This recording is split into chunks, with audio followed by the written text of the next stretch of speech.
Allah Subhanahu wa Ta'ala mudahkan baginya jalan menuju ke surganya Allah.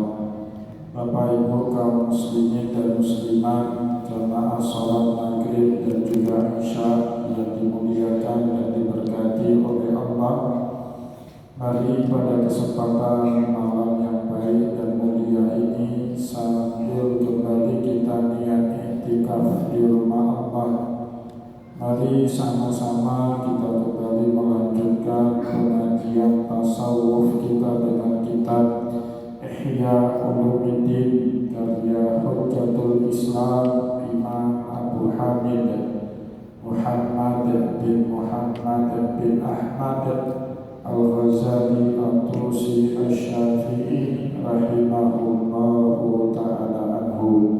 Dan insyaallah pada kesempatan malam kali ini kita akan kembali melanjutkan bacaan kita dengan tanda atau alamat ulama'ul akhirah yang keenam, ayatuna i'timaduhu fi ulumihi ala basiratihi wa idrakihi bisafa'i qalbihi. Pegangan dia terhadap ilmu bukan hanya sebatas dari hasil bacaan atau telaahan atau dari mendengar dari orang lain, tetapi juga pedoman utama dia dalam mengamalkan atau mengajarkan ilmu kepada orang lain ala basirati, pada mata batinnya, wa idrakihi bisafa'i qalbi, dan menangkap ilmu itu dengan kebeningan jiwanya atau kesucian hatinya. Ini tanda-tanda ulama akhirah berikutnya, dan kita Bapak Ibu bisa menangkap ilmunya ulama akhirah dengan apa yang ia sampaikan itu. Pertama, mudah kita tangkap karena sesuatu yang keluar dari hati yang bersih pasti juga akan sampai ke hati yang baik. Ma kharaja minal qalbi waqa'a fil qalbi, kata Rasulullah dalam sebuah hadis, apapun ucapan yang keluar dari hati yang tulus, yang bersih, yang tidak melekat dengan kepentingan duniawi, waqa'a fil qalbi, lebih mudah diterima dan diserap di dalam hati orang lain. Nah, Bapak Ibu, kita bisa merasa kalau ilmu ulama itu benar-benar keluar dan lahir dari mata batinnya. Begitu juga benar-benar lahir dan muncul dari kebersihan jiwanya. Salah satu tandanya itu kata Nabi, ma kharaja min qalbi waqa'a fi qalbi. Apa yang keluar dari hati, mulut hanya corong, bukan dari mulut tetapi dari hati, pasti niscaya kata-kata atau ilmu itu juga akan mudah diterima oleh hati kaum muslimin. Itu tanda yang pertama. Yang kedua, Bapak Ibu, dia menyegarkan, dia membangkitkan, dia memotivasi kita. Kita tidak ada gairah, ketemu dengan mereka menjadi bergairah. Kita yang tak semangat dalam mengamalkan agama, ketemu dengan mereka makin bersemangat kita mengamalkan agama. Itu persis seperti yang diungkapkan oleh Imam Ali bin Abi Thalib mengenai kalimat-kalimat yang keluar dari mulutnya Nabi Rasulullah Sallallahu Alaihi Wasallam. Kalau sudah menasihati kami, kata Imam Ali bin Abi Thalib dalam sebuah riwayat, wa aqala Rasulullah Sallallahu Alaihi Wasallam mau'idatan wajilat min hal qulub, membuat hati kami bergetar, lupa sama Allah. Jangankan dengar, lihat mukanya Nabi saja sudah membuat para sahabat kembali teringat kepada Allah, takut untuk berbuat maksiat. Lihat wajah Nabi, Bapak Ibu, begitu mengagumkan Rasulullah Sallallahu Alaihi Wasallam. faman ra'ahu badihatan habba, barang siapa yang melihat Nabi pertama sekali pasti kagum dengan wibawanya Rasulullah. Wa man khawatahu ma'rifatan ahabba, tapi barang siapa yang makin dalam persahabatannya dengan Rasulullah, pasti dia makin mencintai Nabi Muhammad sallallahu alaihi wasallam. Begitu juga ulamaul akhirat yang notabene itu merupakan warasatul anbiya, pewarisnya para nabi. Mereka juga punya karakter yang sama dengan Rasulullah. Kalau kita mendengar kata-kata mereka, nasihat-nasihat mereka, kita yang keras hati, keras kepala, tiba-tiba menjadi lunak.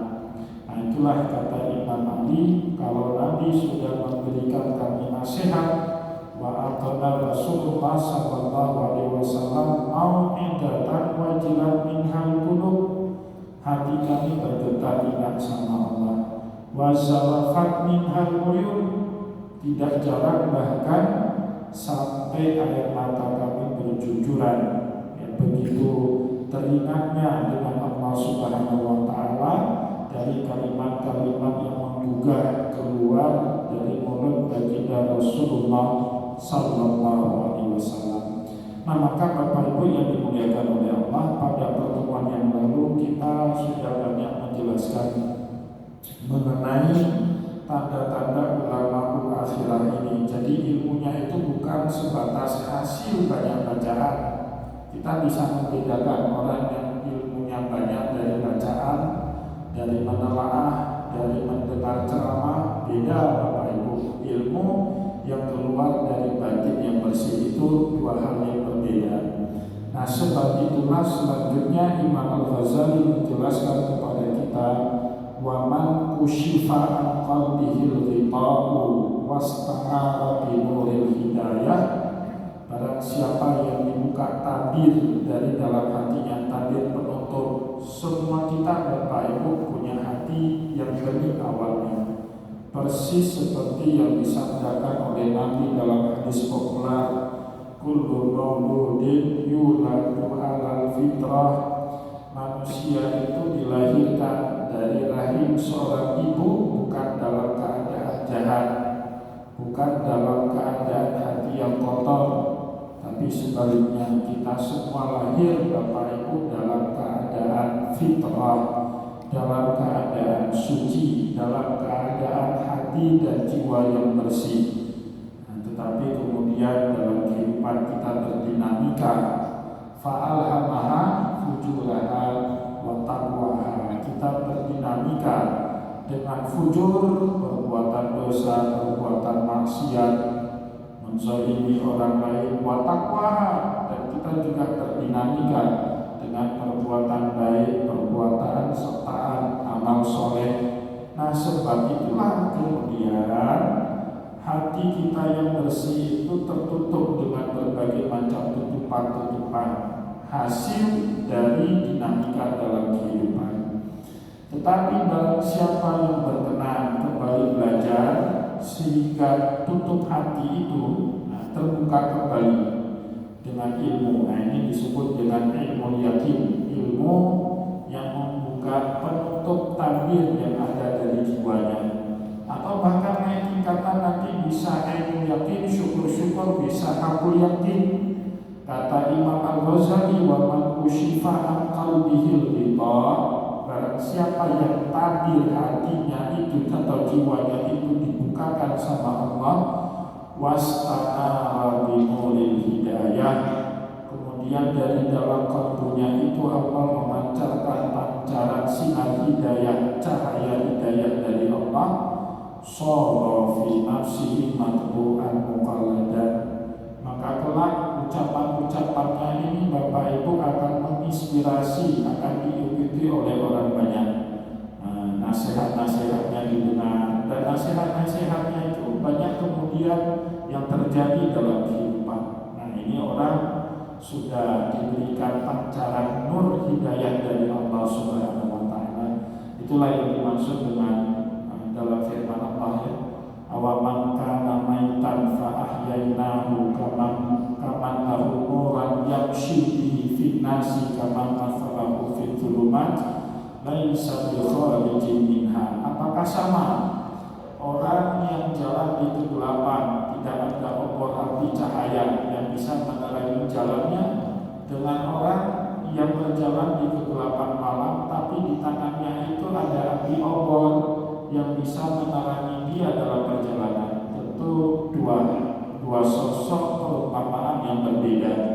Kita kalau nggak ada ilmu, Bapak Ibu, syukur kalau masih tersandung, tapi biasanya bisa mudah jatuh. Jatuhnya itu bukan hanya sebatas jurang, tapi bisa jadi Bapak Ibu jatuh dari tempat tinggi ke tempat yang paling rendah. Kalau kita dalam kehidupan ini perjalanannya tidak dibimbing oleh ilmu, tapi dengan ada ilmu kita bisa meminimalisir potensi kita jatuh. Jadi ilmu itu fungsinya persis seperti cahaya hidayah yang memberikan penerangan di dalam kehidupan. Maka sebab itu Rasulullah SAW sering betul di dalam hadisnya berdoa kepada Allah, Allahumma ja'alna minal muhtadi wa ja'alna sababan liman ihtada. Ya Allah, jadikanlah kami termasuk orang-orang yang mendapatkan petunjuk darimu, dan syukur-syukur kalau kami kemudian menjadi sebab bagi orang lain mendapatkan petunjuk ke jalan Allah. Syukur kali Bapak Ibu, betapa banyak itu kita dapat pahala kalau gara-gara kita taat, soleh, apalagi omongan kita itu menginspirasi orang banyak. Nah itu kita menjadi sababan dimani tanda, menjadi sebab bagi orang lain mendapatkan hidayah ataupun petunjuk dari Allah. Dapat petunjuk aja sudah syukur, apalagi kalau perilaku kita, tirakan hidup kita, tutur kata kita itu bahkan juga memberikan petunjuk kepada orang lain. Tentu itu syukur di atas syukur. Bapak Ibu yang dimuliakan oleh Allah, sebab itulah orang yang seperti ini fala yang dari ayu qalida ghairahu, dia sudah tidak lagi patut untuk mengikuti orang lain. Kenapa? Karena dialah yang diikuti. Ya, kayak imam dan makmum itu keliru kalau ada imam yang ikut makmum. Ya, imam itu tidak boleh ikut makmum. Kalau sudah dalam sholat, apapun yang dilakukan oleh imam, selama itu bukanlah yang melanggar rukun dan syarat, makmum itu wajib ikut. Bapak Ibu nggak suka imam baca surat Al-Ikhlas, tapi imam baca surat Al-Ikhlas, mau nggak mau kita ikut Bapak Ibu. Ya, harus ikut. Nah, itu namanya at-tabi'ut tabi', yang diikuti mengikuti, yang diikuti imam, yang mengikuti makmum.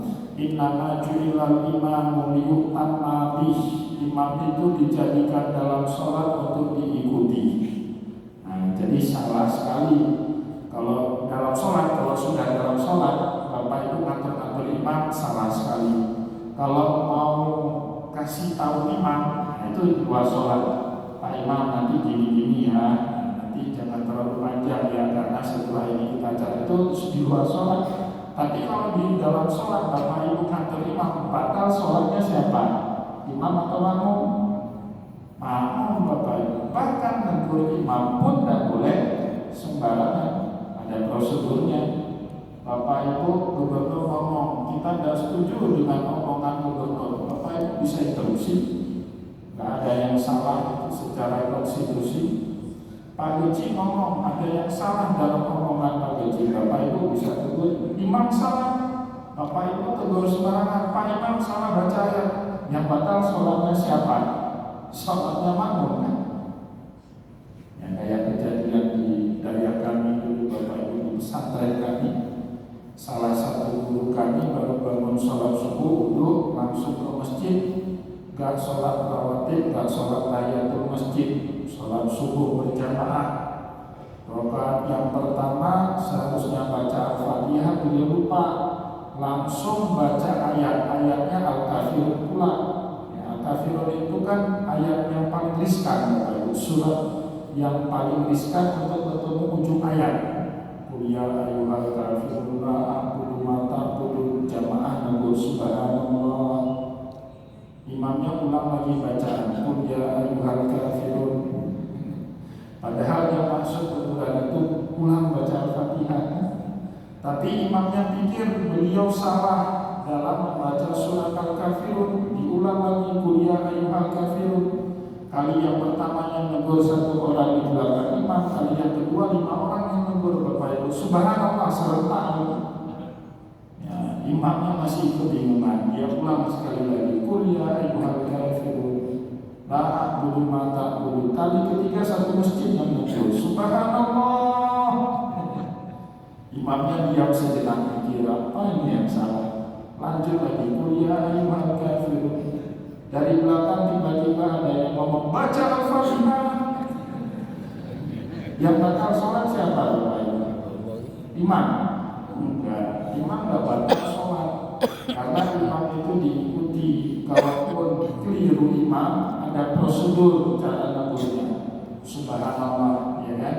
Kalau imam gak paham juga, kata Rasulullah, inna hadhihi sholat la yusmahu fiha syai'un min kalamin nas innama hiya tasbih wa tahmid wa qiraatil Qur'an. Boleh negur dengan subhanallah, boleh negur dengan alhamdulillah, boleh negur dengan membaca ayat Al-Quran yang relevan.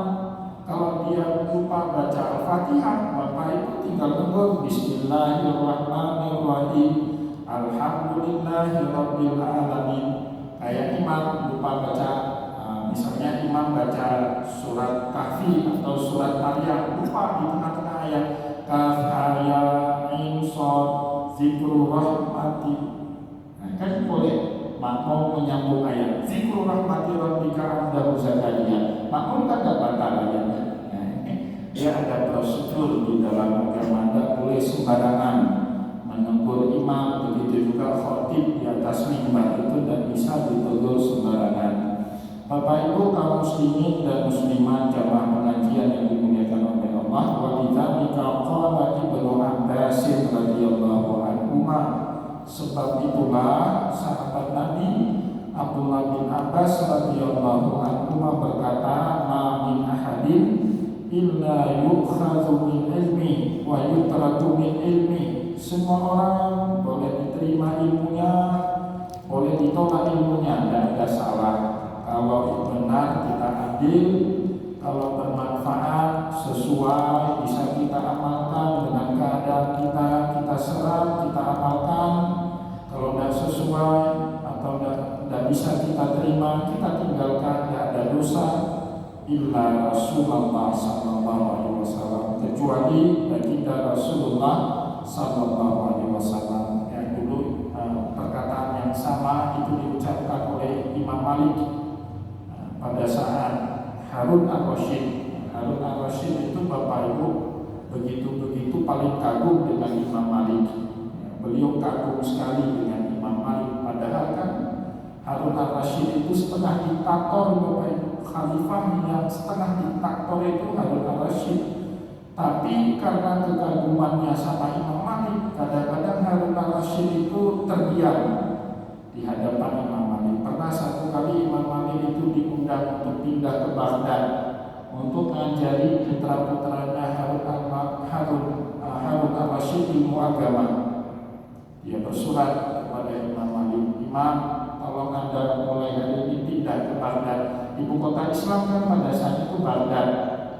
Nah, dikasih fasilitas, dikasih istana, dibuatkan madrasah. Apa balasan surat Imam Malik? Singkat Bapak Ibu, Bismillahirrahmanirrahim. Hadhihi risalah min Imamil Malik, ilmun yati walayuta. Itu balasan. Ilmu itu didatangi bukan mendatangi. Tapi berani Imam Malik gak berkutik. Akhirnya 2 orang putranya Harun Ar-Rasyid dikirim mondok pesantren ke madrasahnya Imam Malik di kota Madinah Al-Munawwarah. Nah, pernah satu lagi kali Bapak Ibu Imam Malik menghadiri halaqah pengajiannya Harun Ar-Rasyid menghadiri halaqah pengajiannya Imam Malik. di Masjid Nabawi dekat kubur Nabi. Nah, beliau menggelar halaqah pengajian itu di Raudhah dekat kubur Nabi. Tiba-tiba Harun al-Rasyid dikelilingi sama menteri-menterinya buat ribut bisik-bisik. Itu dibentak sama imam. Khalifah dibentak, kamu diam atau keluar dari masjid. Aduh Bapak Ibu, terdiam Harun al-Rasyid, digituin ya, kalau ulama sekarang nggak berani Pak. Apalagi kalau udah terima proposal dari gubernur, berani lagi. Ya kan? Dulu Imam Malik gitu dibentak Harun al-Rasyid, terdiam Harun al-Rasyid. Nah, satu hari Harun al-Rasyid bertanya kepada Imam Malik, bukan bertanya, lebih tepatnya karena kekaguman dia kepada Imam Malik, dia mau menjadikan kitab Muwatta sebagai kitab standarisasi agama di zaman itu. Berarti kalau kitab Muwatta itu, kitab hadis itu mau distandarisasi menjadi rujukan standar dalam bersyariat, otomatis orang-orang harus bermazhab Maliki semua kan gitu. Apa penolakan Imam Malik kepada Harun al-Rasyid dengan perkataan Abdullah bin Abbas tadi? Apa kata beliau? Ma min ahadin illa yukhadhu min ilmihi wa yutrak. Semua orang boleh diambil atau boleh ditolak ilmunya. Begitu juga saya. Pendapat saya itu enggak mutlak 100% benar. Ada yang benarnya silakan ambil, tapi yang salahnya jangan maksa orang untuk ngambil pendapat saya. Jadi Imam Malik Bapak Ibu dengan sangat bijak menolak menstandarkan praktek agama di zaman itu dengan kitab Muwatta. Kalau saya Pak senang sekali kitab saya dijadikan standar.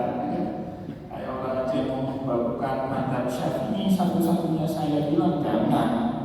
Karena di luar Syafi'i ada orang yang belajar mungkin menurut dia Hambali yang lebih baik. Kayak orang Muhammadiyah, fikihnya Muhammadiyah itu kan cenderung ke Hambali Bapak Ibu.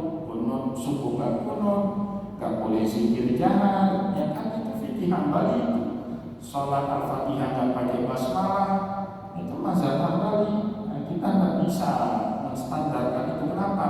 Tadi kata Abdullah bin Abbas, ma'amin ahadin illa yukhadhu min ilmi wa yutrak. Semua orang boleh diambil ilmunya dan juga boleh ditinggalkan.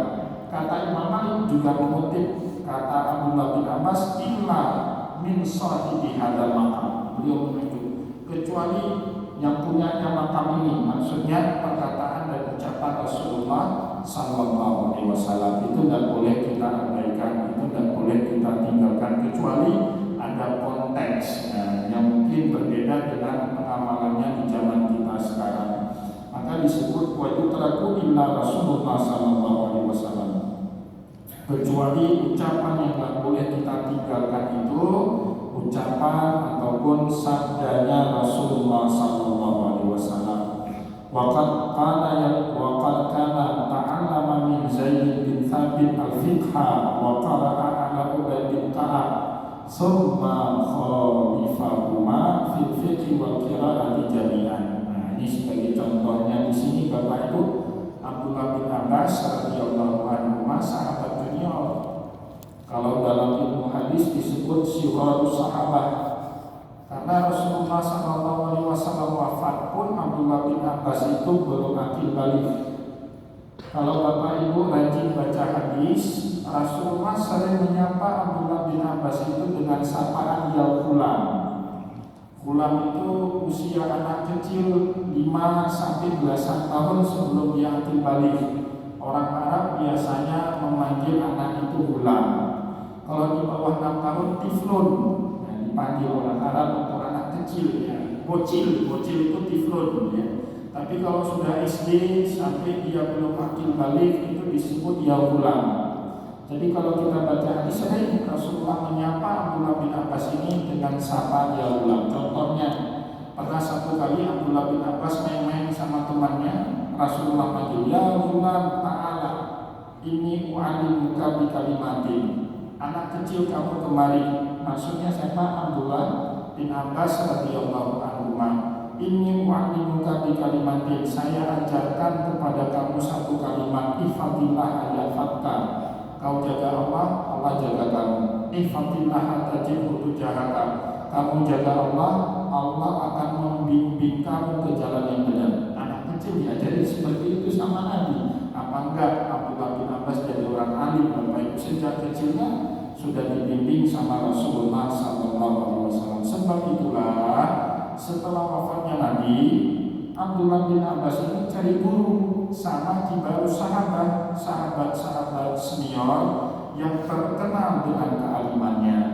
Salah satunya Zaid bin Sabit, itu terkenal kan, pencatat atau sekretarisnya Nabi. Yang Zaid bin Sabit itu bismillah masya Allah Bapak Ibu. Rasulullah perlu orang yang bisa bahasa Ibrani karena Rasulullah SAW tidak punya saat itu di kota Madinah sahabat yang bisa bertutur kata Ibrani, bukan hanya bahasa tutur tapi bahasa tulis. Bapak Ibu kan tahu, belum tentu kita bisa berbahasa asing tapi bisa menulis yang sama dalam bahasa asing. Ada mungkin di antara Bapak Ibu jago ngomong bahasa Inggris, tapi kalau disuruh tulis dalam bahasa Inggris belum tentu, lebih susah skill menulis itu Bapak Ibu. Suruh belajar. Siapa? Zaid bin Sabit diperintah sama Nabi, kau belajarlah bahasa Ibrani. Bapak Ibu yang dimuliakan oleh Allah, kurang 80 hari Zaid bin Sabit itu menguasai bahasa Ibrani, baca dan tulis. Baca, tulis, berbicara, fasih. Maka surat-surat Nabi itu ada yang dalam bahasa Ibrani. Penulisnya siapa? Zaid bin Sabit radhiyallahu anhu. Tahun 4 Hijriah Rasulullah mulai merasalah surat-menyurat dengan bangsa Romawi Kaisar Heraklius. Tidak ada sahabat yang pintar bahasa Romawi.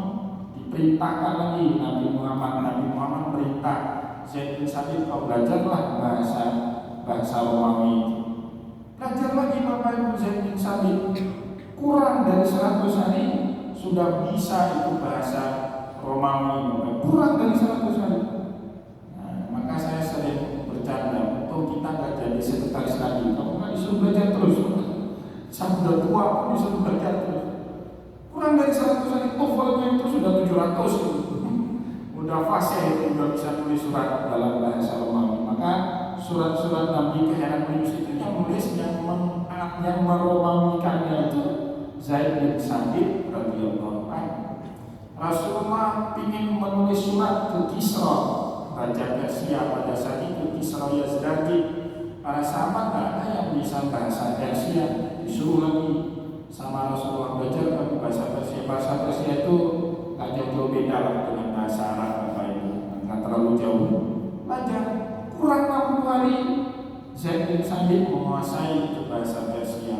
Nah maka Zaid bin Sabit ini bukan hanya alim, sekretaris Nabi, tapi juga seorang poliglot namanya, orang yang bisa menguasai beberapa bahasa. 2 atau lebih bahasa itu disebut poliglot. Orang Aceh poliglot semua, bisa bahasa Aceh, bahasa Indonesia, bahasa Gayo. Poliglot juga. Syukur-syukur bisa bahasa Inggris, bisa bahasa Arab gitu. Nah maka Abdullah bin Abbas belajar ke sahabat-sahabat senior. Salah satu gurunya dalam fikih itu Zaid bin Sabit. Zaid bin Sabit ini terkenal alim fikih. Alim fikih itu seperti Mu'az bin Jabal alim fikih, Umar bin Khattab alim fikih, Ali bin Abi Thalib. Kalau Ali bin Abi Thalib itu multidisipliner ilmu, beliau menguasai semua itu. Ali bin Abi Thalib itu ya. Wa qara'an ala Ubay bin Ka'ab.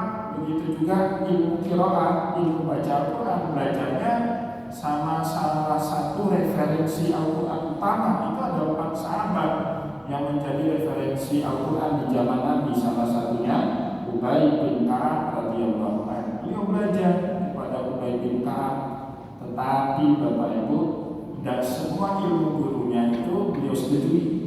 Tsumma khalifahuma fil fiqhi wal qira'ati jami'an. Kemudian Abdullah bin Abbas mengembangkan ilmunya sendiri setelah belajar dari mereka. Nah, pada pertemuan yang lalu saya kasih contoh Bapak Ibu bagaimana berbedanya pendapat Abdullah bin Abbas dalam ilmu faraid dengan Zaid bin Sabit radhiyallahu anhu. Saya pulang ke Nagan kepada Bapak Ibu ngajari tengku-tengku di Nagan Raya itu ilmu faraid. 230 kampung di Nagan Raya itu. Dengan tengku-tengku MPU-nya itu kita ajari ilmu faraid. Nah, salah satu yang kita ajari itu perbedaan dalam memandang posisi kakek. Itu dalam faraid ada perbedaan Bapak Ibu. Kakek itu bagaimana posisinya? Apakah kakek itu bisa mengganti ayah? Kalau nggak ada ayah itu Bapak Ibu dalam ilmu faraid kedudukannya asobat. Ya, wawarisahu abawahu fali ummihi sulus. Kalau ada bapak, saudara nggak akan pernah dapat jatah. Saudara ke samping itu kan awasi, saudara kandung sebapak si ibu atau saudara kandung sebapak itu namanya hawashi. Mereka itu dapat kapan? Pertama, kalau si ahli waris itu nggak ada anak laki-laki, cuma ada anak perempuan, dapat. Oh, nggak ada anak laki, ada anak perempuan, tapi ada ayah. Si pewaris ini ada ayah, saudara ini nggak dapat. Itu disepakati oleh ulama. Kenapa? Kata Allah, wawarisahu abawahu. Jadi ayah ini menjadi asobah bil ghaib, yang menghabiskan harta. Nah, kalau nggak ada anak laki-laki, ada ayah, maka ayah ini menghabiskan harta. Pertanyaannya, kalau ayahnya meninggal tapi masih ada kakek, kakek itu berarti kakeknya si pewaris, ada kakek. Apakah kakek ini bisa menggantikan posisi ayah? Kata Zaid bin Sabit, nah ini ilmu fikihnya, ilmu fikih faraidnya Zaid bin Sabit. Kakek itu tidak bisa sempurna, tidak bisa menggantikan secara sempurna kedudukan ayah. Dia cuma bisa dapat seperempat. Oleh sebab itu, kalau ayah tidak ada, kakek yang ada, maka anak laki-laki, maka saudara laki-laki, apakah saya si ibu ataupun saya, itu dapat harta faraid. Itu menurut Zaid bin Sabit. Tetapi menurut Abdullah bin Abbas enggak gitu. Kakek itu bisa mengganti posisi ayah. Dia menjadi asobah. Kecuali ada ayah, maka kakek termaju hijab dan dapat jatah. Tapi kalau nggak ada ayah, maka dia menjadi ahli waris pengganti daripada yang kedudukannya digantikan sama kakek. Dia menjadi asobah. Maka kalau ada kakek, nggak ada anak laki-laki, harta kalau di samping kepada saudara, saya si ibu atau apapun hanya si ibu, habis diambil sama kakek. Oleh sebab itulah didefinisikan oleh Abdullah bin Abbas yang dimaksud abun dalam ilmu faraid wa'in ala, bapak ke atas terus itu bapak semua itu. Kalau nggak ada kakek gimana? Datuknya menggantikan juga. Kalau datuknya panjang umur 120 tahun misalnya, kakeknya sudah mati, bapaknya mati 50 tahun, kakeknya mati 70 tahun, masih ada datuk usia 90 tahun. Datuknya ini bisa menjadi asobah. Karena yang dimaksud abun itu wa'in ala, bapak ke atas terus. Wal waladu wa'in safala. Begitu juga anak laki-laki ke bawah terus. Bapak ibu meninggal dunia, pewaris meninggal dunia, dia nggak ada anak laki-laki, tapi punya cucu laki-laki dari anak laki-laki. Maka cucu laki-laki ini menjadi asobah, menjadi penghabis harta, sehingga saudara laki-lakinya si mayat tidak dapat apa-apa. Itu ilmunya Abdullah bin Abbas. Dan faraid di dalam mazhab Syafi'i Bapak Ibu tidak merujuk kepada Zaid bin Sabit, tapi merujuknya kepada Abdullah bin Abbas radhiyallahu anhu. Tapi sebagai ilmu kita harus kasih tahu, kalau tengku ya, kalau masyarakat dosanya nanti udah tahu bagiannya udah cukup. Tapi kan begitu harus tahu ada khilafiyah di situ, nggak boleh nggak tahu tengku itu. Nah itu contoh, beliau udah belajar fikih sama Zaid bin Sabit, tapi ada hal-hal yang beliau berbeda pendapat. Biasa akur dan marah pun dan baperan Zaid bin Sabit. Kenapa? Ini isunya ilmu itu tadi yuk khazu wa yutrak, siapapun boleh diambil atau ditolak ilmunya, ya kan? Yang nggak boleh itu Rasulullah sallallahu alaihi wasallam. Begitu juga Bapak Ibu yang dimuliakan oleh Allah di dalam ilmu qiraah.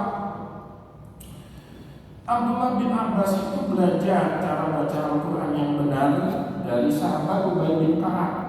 Tapi kemudian beliau mengembangkan qiraatnya sendiri. Nah, salah satu yang paling populer di dalam ilmu tafsir, dalam ilmu qiraah itu bacaan pada surat Jumat. Fas'au ila dzikrillahi wa dzarul bai' idza nudiya lis-salati min yaumil jum'ati fas'au. Bapak Ibu, Al-Quran kita bunyinya kan gitu, fas'au ila dzikrillahi wa dzarul bai'. Menurut Abdullah bin Abbas bukan fas'au di sini, famdu ila dzikrillahi wa dzarul bai'. Jadi kalau mushafnya Abdullah bin Abbas, riwayatnya salah satu ada ulama namanya Imam At-Tabari, beliau mengumpulkan bacaan-bacaan qiraat Abdullah bin Abbas dalam satu kitab judulnya Tanwirul Iqtibas min Tafsir Ibnu Abbas. Beliau membaca ayat itu, ya ayyuhalladzina amanu idza nudiya lis-sholati min yaumil jum'ati famdu ila dzikrillahi wa zarul bai'a. Jadi ada bacaan seperti itu Bapak Ibu, tapi bacaan itu tidak populer, syaz riwayatnya, bahkan jarang sekali dibaca. Abdullah bin Abbas gurunya Ubay bin Ka'ab dalam qiraat, tapi beliau punya bacaan Al-Quran yang berbeda dengan Ubay bin Ka'ab, suatu hal yang wajar di dalam ilmu pengetahuan. Itu juga Imam Syafi'i belajar kepada Imam Malik, tapi kemudian banyak sekali pendapatnya Imam Malik berbeda dengan Imam Syafi'i, ya kan? Atau pendapatnya Imam Syafi'i berbeda dengan Imam Malik, ya kan? Banyak sekali, kita tidak usah uraikan. Atau kemudian Imam Ahmad bin Hanbal, gurunya itu Imam Syafi'i, tapi belakangan Imam Ahmad itu punya pendapat yang berbeda dengan gurunya Imam Syafi'i, suatu hal yang wajar. Waqala ba'du salaf, sehingga sebagian salaf, baik sahabat tabi'in maupun tabi'in mengatakan, ma ja'ala Rasulullah sallallahu alaihi wasallam qabalnahu ala ra'si wal ain. Apapun yang datang dari Rasulullah sallallahu alaihi wasallam qabalnahu ala ra'si wal ain, kami terima sepenuh hati, kami terima dengan kepala dan mata kami. Itu secara harfiah. Tapi yang dimaksud di sini kami terima sepenuh hati. Orang pernah lihat Bapak Ibu di film-film itu, kalau dia patuh, sangat kagum sama seseorang, dia begini. Itu bahasanya qabalnahu ala ra'si wa ain, kami terima sepenuh hati apapun yang datang dari Nabi Muhammad. Wa ma ja'ala an sahabati radhiyallahu anhum fa na'khudhu minhu wa natrahu. Apapun yang datang dari para sahabat, sebahagiannya kami ambil, sebahagiannya kami tinggalkan dan meninggalkan. Nah, tidak ada jaminan dari Allah di dalam Al-Quran kalau sahabat Nabi itu maksum. Tapi kita Ahlus Sunnah wal Jamaah Bapak Ibu, ini yang membedakan kita Ahlus Sunnah dengan Syiah. Kita itu wajib menghormati semua sahabat Nabi. Itu akidahnya Ahlus Sunnah wal Jamaah. Sahabat Nabi Muhammad itu disebut kulluhum adulun, semuanya adil. Tapi apakah mereka terbebas dari kesalahan? Enggak, mereka salah, mereka buat salah. Tapi yang menariknya ilustrasi Imam Syafi'i, sahabat Nabi itu persis seperti ma'ul mutlak. Air mutlak itu kan air yang banyak, 270 liter. Air 20 itu Bapak Ibu, kalau jatuh najis, jatuh kayak cicak misalnya, bahkan pakai cicak jatuh di situ, kan nggak berubah, warna, rasa dan baunya nggak berubah. Ya. Begitulah para sahabat Nabi. Airnya lebih banyak daripada najisnya, amal solehnya lebih banyak daripada dosanya. Kalau kita Bapak Ibu, airnya kurang dari 20, jatuh tai cicak langsung berubah rasa, warna dan baunya. Nah, itu ilustrasinya Imam Al-Ghazali, Imam Syafi'i. Jadi para sahabat Nabi Muhammad itu kita tidak boleh hujan. Kalau dalam akidah Ahlus Sunnah wal Jamaah, walaupun ada perselisihan antara sesama sahabat, bahkan ada perang, konflik bersenjata sampai menumpahkan darah, tapi Ahlus Sunnah wal Jamaah seperti itu memposisikan diri. Apakah juga ada dukungan dari ayat Al-Quran? Banyak. Kata Allah kan, laqad taballahu 'alan nabi wal muhajirin wal ansari alladziina tabauhum bi ihsanin radhiyallahu anhum wa radwan. Allah telah terima taubatnya Nabi, kaum muhajirin, kaum ansar, itu kan semua sahabat Nabi. Walladziina tabauhum, siapapun yang mengikuti jalan mereka, radhiyallahu anhum wa radwan, mereka diridhoi oleh Allah Subhanahu wa taala. Itu posisinya Ahlus Sunnah wal Jamaah. Bedanya dengan sebagian Syiah menganggap beberapa sahabat Nabi Muhammad problematis, riwayatnya nggak boleh diterima. Itu Syiah seperti itu Bapak Ibu. Itu yang membedakan kita dengan kaum Syiah, Sunni dan Syiah. Pembedanya di situ, Bapak Ibu, sehingga seluruh riwayat para sahabat itu boleh diterima.